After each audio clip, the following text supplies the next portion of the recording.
98% yaffe twabalekera Kampala.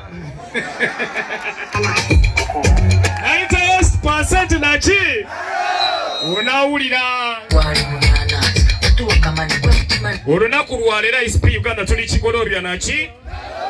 ene nga tugamba kigenda kigenda kola ki ate ab'ekigolobya mbagadde nnyo ke tugenda okukola tugenda kukolokala kali akanatambula ensi yonna naki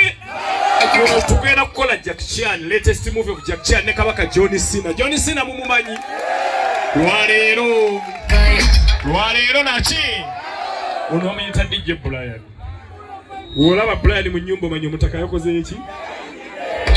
olaba chapter 19 mu nnyumba manyi Omutaka ali mu ki